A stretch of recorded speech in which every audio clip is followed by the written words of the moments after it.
Right, 2016 Masters is on the way. It's Masters week.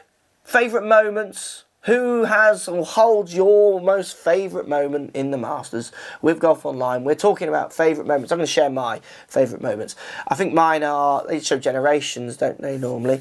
I'm going to go in at number 3. So 1 being my favourite. Number 3 would be Tiger's chip in. Chip in on 16, it's all over YouTube, it's everywhere, it's an iconic shot.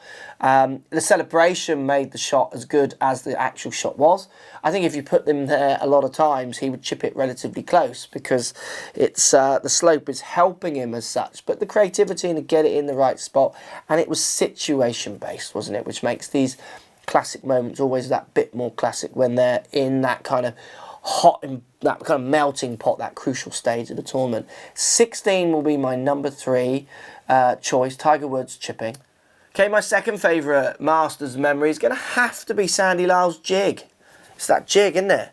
I think that's one of my first Masters I actually watched. I saw clips.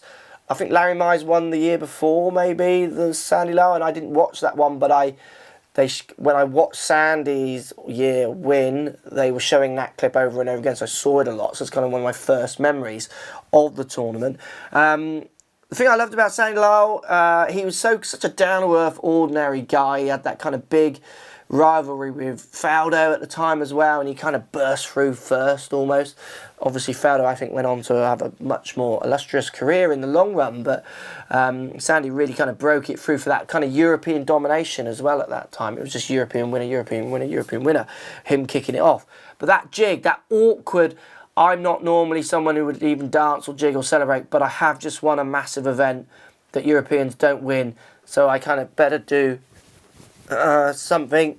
His big sweat patches under his arms with the colour of his shirt. It was just like, great moment. Loved it. Love you, Sandy. That really kind of changed me as a golfer. Wow, you can go over there and win tournaments like that. I'm going to keep playing this game. Okay, favourite Masters memory for me would have to be Nick Faldo's back-to-back wins. Wow. Faldo was an absolute machine when he was on it. Wasn't the longest hitter in the world. People like Tiger came and kind of redefined the game. Almost away from people like Faldo, but I would watch Faldo and think I could do that. You know, I watched him, he inspired me to play and try and even play like him, hitting it solid, putting well, and real determination. He had such a kind of single-minded determination to be the best, which I loved about him. He had his enemies, he always had a great relationship with the press as well, but to see him stick it up everyone with back-to-back Masters win. So you got Scott Hoke missing that tiny putt on 10, should have won it, but you could think about in history Scott Hoke winning the Masters, Faldo winning back-to-back. I think the world's a better place. Not that I dislike Scott Hoke, but you know, Scott Hoke, isn't it? The Americans aren't going to like this one so much.